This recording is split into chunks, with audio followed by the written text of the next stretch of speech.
হামজা থাকাটা আসলে টিমের প্রতিটা প্লেয়ারের জন্যই অনেক মোটিভেশন কাজ করবে, কারণ তার মতো প্লেয়ার আমাদের দলে আছে, এটা আমরা আসলে আমাদের অনেক মোটিভেশন। তো আমরা চেষ্টা করবো সে আমাদের ক্যাম্পে প্রথম আসছে, তো তাকে একটা ভালো খেলা উপহার দেওয়ার এবং আমরা সবাই মিলে একটা ম্যাচ জেতার জন্য চেষ্টা করবো। হ্যাঁ, আসলে সৌদির আবহাওয়া এখানে আবহাওয়া অনেকটাই সেম, ওখানেও ঠান্ডা ছিল এরকম, তো এখানেও অনেক ঠান্ডা। তো সমস্যা হবে না, কারণ আমরা সৌদি আরবে প্রায় 10 থেকে 12 দিন প্র্যাকটিস করছি, তো এই ওয়েদারে মানা নিতে আমাদের সহজ হবে আর কি।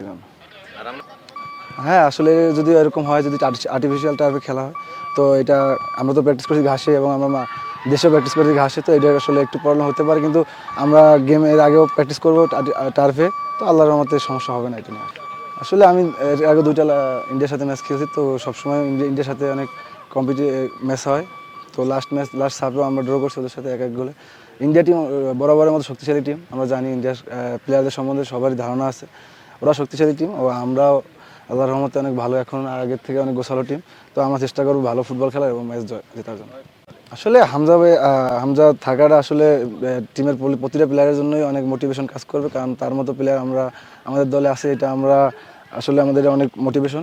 তো আমরা চেষ্টা করবো সে আমাদের ক্যাম্পে প্রথম আসছে, তো তাকে একটা ভালো খেলা উপহার দেওয়ার এবং আমরা সবাই মিলে একটা ম্যাচ জেতার জন্য চেষ্টা করবো। এবার আমাদের ফরওয়ার্ডের বাড়তি একটা থাকবে যে আমরা ম্যাচে গোল করার চেষ্টা করবো, কারণ ম্যাচে জিততে হলে গোল করতে হবে, তো চেষ্টা করবো যেন ম্যাচে আমরা ফরওয়ার্ডরা গোল করতে পারি এবং ম্যাচে জয়